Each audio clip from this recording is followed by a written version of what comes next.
Okay, welcome to the first code along video for C#. This is going to recap all of the information, or most of the information, in the Module 1 pages. It's not going to cover all of the different syntax that we covered there. Most of that stuff is hyper kind of rudimentary, and you've probably already seen it in C++, if not in Java. So if you have a special request to cover some of that stuff specifically in a video, I'm happy to make one and upload it to Canvas. Just let me know via email. Again, the best email to use is crmills, M-I-L-L-S, @fsu.edu, and that is also in the syllabus. So what we're going to do today is really kind of go over how to launch Visual Studio in administration mode, again, just to make sure everybody knows how to do it.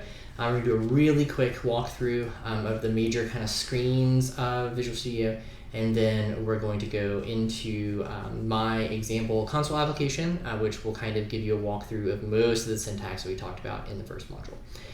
So in order to launch Visual Studio as an administrator, what you want to do is right-click on the executable or a desktop shortcut, and then right-click on Visual Studio, and it will say the year of Visual Studio that you have installed, and then go to Run as Administrator. What this will do is it will bypass what's called User Account Control, or UAC. And UAC, if it's not bypassed, can keep your installation of Visual Studio, or the instance that you're running, from accessing things that are critical to some of the final projects in the course. So if you get a bunch of weird errors as you're trying to launch or run your code that indicate that you don't have sufficient rights, or that there's some issue with accessibility, then usually you just need to close Visual Studio and relaunch it as an administrator. So once you've launched everything, you can create a new project by clicking the Create Project button. This will load all of the templates, and so we went over in a previous video how to load all of these workloads and all of that. These templates are dependent on what workflows or workloads you have installed. So here what we're going to do is we're going to search for console app, and you'll notice that I have a lot of different languages installed. So I have C#, I have VB.NET and C++, I have JavaScript and F# and TypeScript and all sorts of stuff. What you want to do in this class, if you have a Windows machine, is make sure that you're using console app.NET Framework. So this is the kind of intended use case for the course. You can also use .NET Core, but .NET Core is newer. It's truly cross-platform. This will actually let you run applications on Windows or Linux or Mac OS, whatever you kind of want. As we go through the course, though, we are going to stick on .NET Framework even for the later parts of the course. So when we start building web apps and things like that. And .NET Core has not only different libraries that are named different things, but it also has different access patterns for those libraries. And so you will eventually run into a point where your code will not necessarily look exactly like the code that we're going through in the walkthroughs. And so that is kind of some additional complexity that might cause you some issues. And I'm happy to help you work through those issues. I just want to be transparent that we are going to be using .NET Framework in the walkthroughs. The reason is .NET Framework is the vast majority of kind of legacy, currently running production C# code out there in the wild. And so what this class is intended to do is get you ready for a job. And the majority of the code that currently exists is .NET Framework. And so we're trying to position you better to be kind of part of that workforce. So if you are interested in kind of the future of .NET Core is certainly it. And eventually this course will move to .NET Core. This is just not the time. So what we'll do is we will double click on this or click next. That will take you to another part of the wizard. You just walk through the wizard with all the defaults, and then ultimately you will get to a screen that looks exactly like this, except the code right here won't be written for you. So let's talk a little bit about Visual Studio itself, and then we'll dive into the code. So first of all, this over here is Solution Explorer. So we will spend a tremendous amount of time in Solution Explorer because it is the thing that actually tells you where all of the source code files are that are part of the code that you're working on. So here you see I have one program.cs file. This program.cs file is the only source code file that I have in the project, and it contains all of the C#. I also have references, properties, and app.config. App.config gives you access to things that happen on startup of the application. This is not used very frequently, not at least for small apps like this. The references is something that we'll go over in a pedantic, crazy amount of detail at the beginning of Module 2. And properties are things that you can kind of customize to store data. So you could store icons and things like that in properties. We're not going to really deal with it a lot.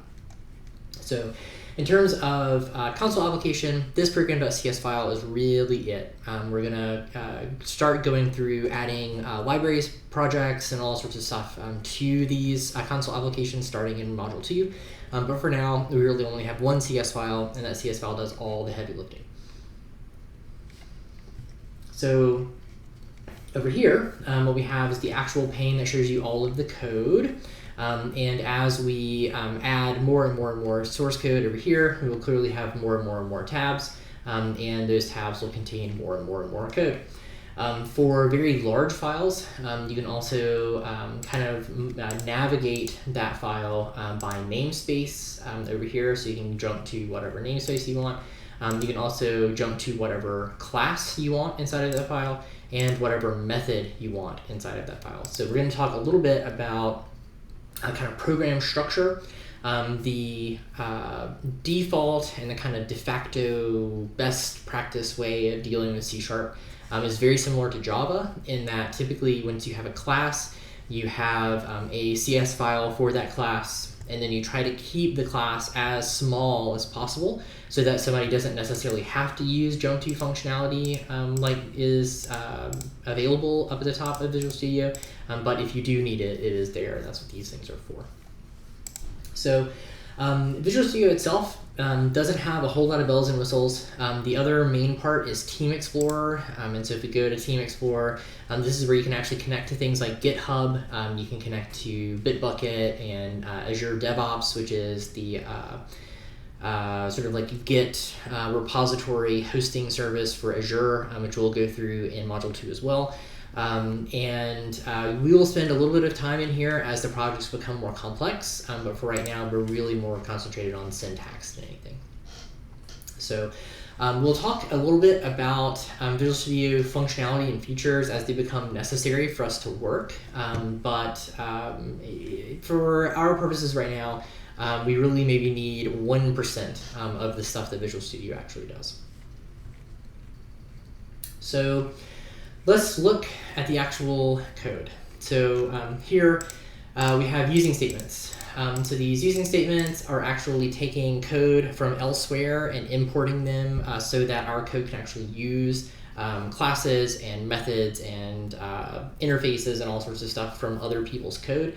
This is extremely similar to importing in Java or importing in Python. It's very similar to pound include in C++ and stuff like that. It's basically just importing external libraries. Every piece of C# is wrapped inside of a namespace. We're going to talk about namespaces in a lot of detail at the beginning of Module 2 as kind of the big takeaway of the first part of Module 2.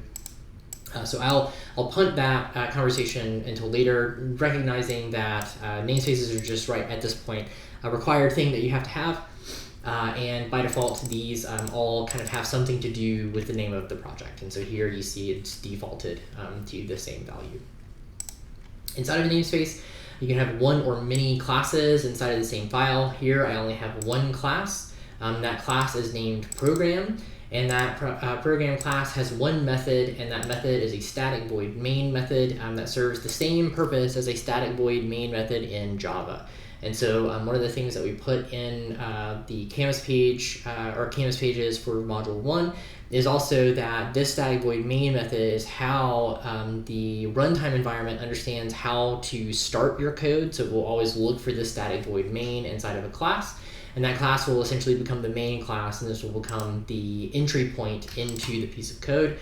Unlike Java, C# does not allow you to have multiple static void mains inside of a project.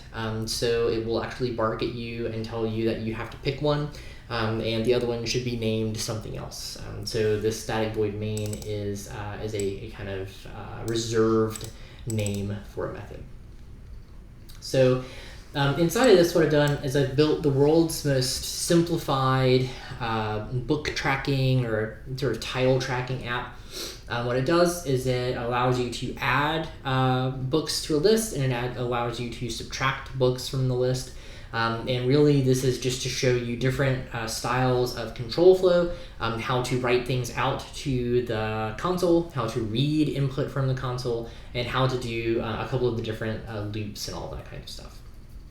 So at a high level, this is what we are using to write input or write output to the user. So we've got console.writeLine.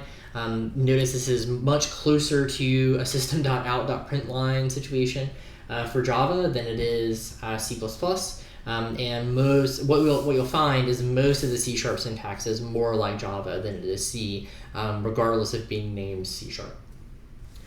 I have a list of book titles up here, and this is being initialized to a new list of strings. Notice here I'm using the implicit type system, so I didn't have to use var here. I could actually use list of string, but most programming or coding manuals now say that this is too complicated, that it's actually better to use var. People actually understand what this is doing more than if you explicitly put the type in the left-hand side.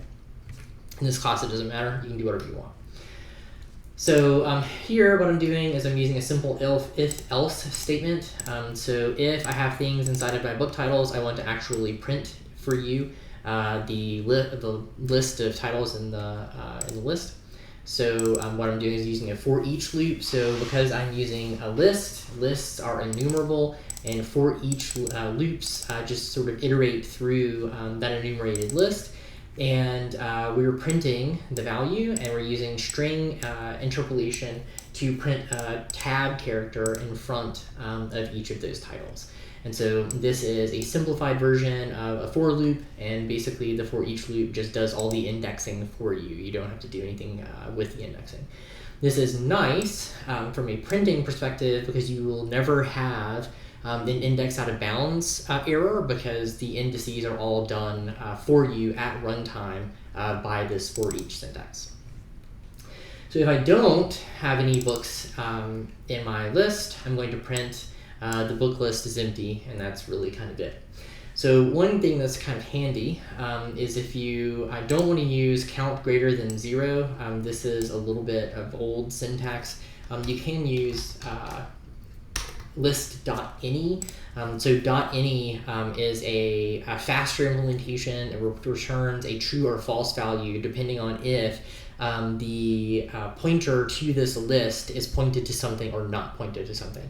And so this is a more idiomatic way of figuring out if there's anything in your list, but many people don't recognize that this any exists, and it actually functionally does the same thing as checking the count or the number of things in the list, and only doing something if it's more than 0.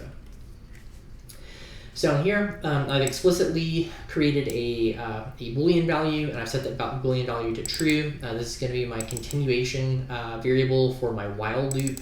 And so this is an example of a while loop that takes up the majority of the code. So this while loop is basically going to loop through your options and allow you to continuously interact with the menu. This is a very, very, very common pattern for console applications, particularly tool sets, so utilities and things like that. You give users a 1, 2, 3, 4, 5, 6, whatever menu, and then you accept from them a keystroke, and then that keystroke kind of drives whatever the application needs to do. And you slam that inside of this while loop, and then you use some condition to break the while loop so that the user has the ability to quit whenever they want. So this console.writeLine is doing the exact same thing that we were doing before, and so basically this is just printing a menu. What do you want to do? Do you want to add, delete a book, or do you want to quit? So this line is actually doing user input. So console.readline instead of console.writeline. You could also use read key. I prefer to use readline all the time because I'm essentially a lazy person. You could certainly use read key here if you wanted. So the one thing about C# input is that C# input is always a string. So this over here, this var, is automatically going to be a string type for the input variable. What that means is we're going to want to cast that to an int so that we don't have to do string matching when we go through the cases for the menu. And there is a safe and an unsafe way of doing casting from strings in C#, and I want to go through that really quick. So what we're going to do is we're going to set up an int variable, and that int variable is going to serve as the parsed version of our input string. And so instead of trying int.parse, which is the unsafe way of doing things, either you give it a string that works as an int, or you give it an x or something that isn't an int, and then it crashes or it throws an exception. You can use try_parse, which actually returns a Boolean value. So what this is going to do is it's going to accept your string input. If that input is a format that can be casted to an int, so if it's a number or a numeral, this will return true, and then we will fall into this part of the if statement. If this thing cannot be parsed as a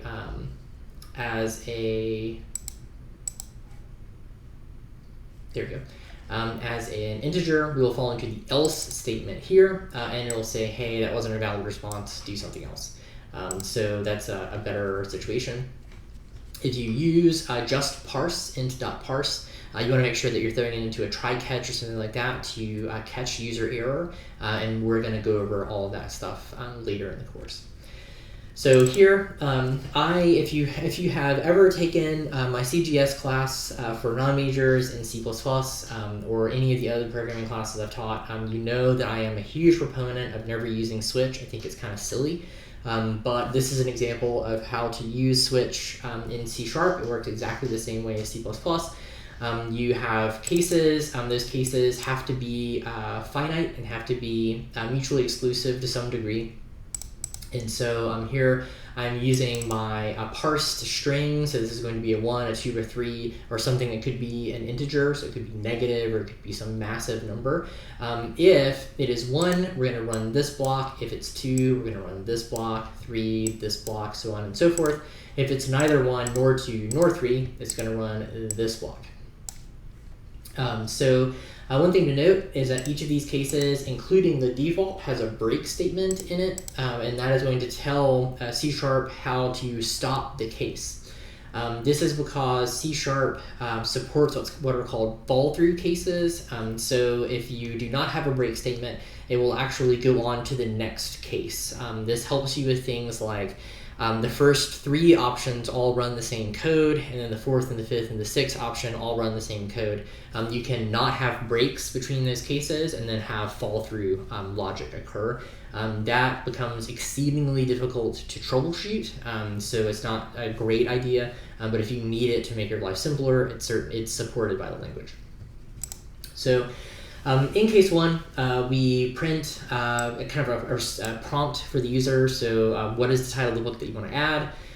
We add the user input again through console.readline. So this is an example of a method nested within another method. So we're calling the add method on the book titles list, and that is going to be passed the value that the user has put in after the trim is applied. And so we're using trim here because if the person presses the space bar 15 times at the end of the title, we want to make sure that the spaces are thrown away, because we're going to ultimately do string matching to figure out if we want to delete that book. So this is kind of data pre-processing because we don't want to deal with spaces at the beginning or the end of the title. Moving to case 2, this is where the user actually wants to delete a book.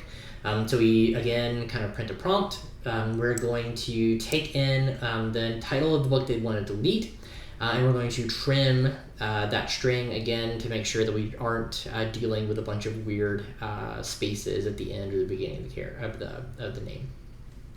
So Here we have the world's most kind of naive search and removal algorithm. So what we're going to do is we're going to set up a completely separate variable called index to remove. That is going to be given a value of initially of -1. And then we're going to iterate with a for loop that works exactly the same way as C++ through book titles.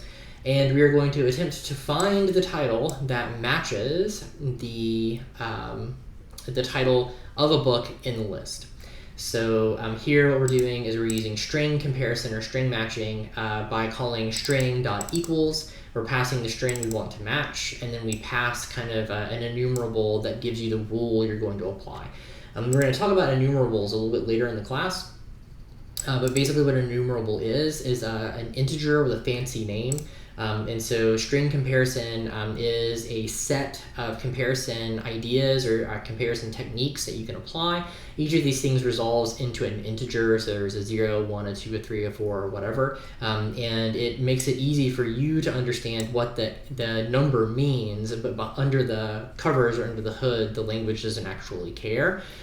So what this is an option that is telling equals that you don't care about the culture. So if there are accent marks on the E's or the A's, you're going to throw those things away, etc., etc. And you also don't care about the case. So if the person searches all lowercase, you're still going to match that to something with the appropriate case. Once we find the title, we are going to update index to remove with the appropriate index. So that's going to be the counter variable for the for loop. Then we're going to break out of this for loop. So there actually was a faculty member at FSU who wrote a series of papers, got a lot of kind of mileage out of the idea that not having a break statement in a query loop like this is a huge performance drain on production software. And in fact, not having this break is a truly terrible thing. So what will happen is we will go through and we will try to find the title of the book, and we might see it. And if we don't break, we'll continue to the end of the list, searching for a thing that we've already found. So I bring this up because this is a very common pattern. Go through the list, try to find a thing that the user is searching for. Once you find it, be sure to break, because let's say that my book titles list is a list of 100 million books. And I find my book on the third iteration. I don't necessarily want to wait for almost 100 million iterations to go through before I actually get to go to the next step. So this break is actually breaking out of this for loop when I find the thing. Then I'm going to call remove at, which allows me to remove the element of this list at a specified index. Now, one thing that is kind of a bug in my code, which I don't really like, that I just realized, is let's say that you gave me a query that doesn't actually exist. What's going to happen is I'm going to call remove at with a -1, and that's going to fail. So what we want to do is say if index to remove is greater than 0 or greater than -1, then we want to remove at that element. Now notice, if I have an if statement that only has one line of code under it, technically I don't have to have these curly braces, and the language will let me do this. As a person who has spent maybe a decade reading production C# code, I hate this a lot, because what ends up happening is you are lost in 500 or 600 lines of code. In your mind, you know that this syntax means exactly this, but by the time you get to the second line, you expect that second line to also be wrapped in the if statement, and it won't be. So I always prefer to have the curly braces, even if I have only one line of code. Some people say that's wasteful. I say that I err on the side of always knowing what's going on, and I would prefer to have the curly braces there. So in this case, I'm only going to remove the element from the list if I have an index to remove at that makes sense. And at that point, I'm going to break out of the switch statement, and I'm going to go on to the next step. If the user says, okay, well, case number three maps to quitting, and so what I'm going to do is I'm going to set my loop variable to false. So here in the while loop, this cont is initially true. It's going to be set to false here. Then what I'm going to do is I'm going to say, well, thanks a lot for being here for my lame app, and then press any key to continue or to leave, because this is kind of the expected use case for a console application. And then I'm going to have an empty console.read line that pauses for the user to actually press that key. Typically, this is a nice to have for users, because if this was not a lame book app, it was some kind of utility for networking issues or whatever, you would want the user to be able to gather information that's in the console before you just close the console. So you're giving the user time to take screenshots or time to copy and paste stuff out of command line if they need to. So this read line just gives them the opportunity to do whatever they want to do before they press the key and close the window. Then we break, and then we go to the next line, or the next idea. The default case is going to be another, hey, sorry, I don't understand what you're doing, please try again. At this point, the value of cont will be true, so it will go back to the top of the loop and we'll start over again, which is the expected behavior, because we were telling them to try again, so we want to give them the opportunity to do so. So here we're back to the else statement. That is the I don't know what you're talking about, because you gave me something like dog that can't be parsed into an integer. And so outside of here, we have gathered the appropriate information. We've done all of the business logic for each of the cases, and we've decided not to quit. So all of this code is actually priming you for the next round. And so this is printing the current state of the book list. In case the user has added something or subtracted something, we want to show them the current state before they make their next selection. And so inside of here, we're going to do the same thing, book titles count greater than 0, or we could do .any. This is a code clone of what is up here. And there are ways to make this not a code clone, but we're not going to go through that quite yet.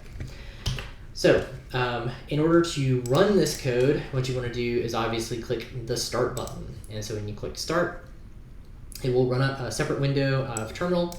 If you're using Visual Studio for Mac, it does not come up in a second window by default. It comes into a window that's snapped into Visual Studio down at the bottom. Sometimes that snap-in is kind of hard to locate. What you want to do is go at the bottom of the screen all the way to the very far right, and it will say terminal : name of your solution, or terminal - name of your solution, something of that nature. And if you click on that, it will bring you to this view. So here we see exactly what we would expect, right? This is my super lame book list. Here are the things that are currently in the list. Well, we just ran it, so there's nothing in the list. And what would I like to do? Well, let's say I want to add a book. So if I want to add a book, I can add the Jungle Book, for example. And I've got the Jungle Book in my list now. So what if I also want to add Cat in the Hat? I have small children. We're in a pandemic. We read Cat in the Hat a lot. So we can add it to, we can add a book called Cat in the Hat and get that added to the list. And so here you see our very rudimentary kind of checking for user cognizance caught the fact that we are trying to put Cat in the Hat into an int, which is not allowed. And so the application kind of gracefully told me to pay attention to what I'm doing and allowed me to continue on my way. So in general, it's much better than crashing, and the user has no idea what happened. So now I have these two books that are in my list, and then I might want to delete it. So I can delete a book, and I can delete Jungle Book, for example. So I can delete Jungle Book with like the SpongeBob meme speak. And if I do that, it will still delete the book because we are using invariant ignore case. And so it doesn't care that the G is capital here and the G is lowercase in the book title. They match the strings anyway. So at this point, I've kind of done everything that I would like to do. I can quit the application, and it says, thanks for using my lame app, and now I can press any key, and that will close the window as expected. So this is a whole bunch to do about not a whole lot, but I think that it tells you a little bit about the control flow of C#. I hope it got you kind of a primer, kind of foreshadowing a lot of the pieces of Visual Studio that we'll be using a lot. And next week, or in Module 2, what we're going to do is we're going to tackle object orientation. And in that process, we're going to start filling out projects that have way more files in them. And I think that that will be a little bit more interesting for people who have seen this kind of syntax before. But I wanted to make sure that people who have never seen Java get a little bit of a primer on this stuff prior to getting thrown into the deep end. So thanks for watching the video, and like I said, if you have questions or comments or concerns, if you feel like you need a video on any of the pages from the first module, please let me know, and I'm happy to make one and upload it. Thank you all. I appreciate you joining the class, and I'll see you in the next video.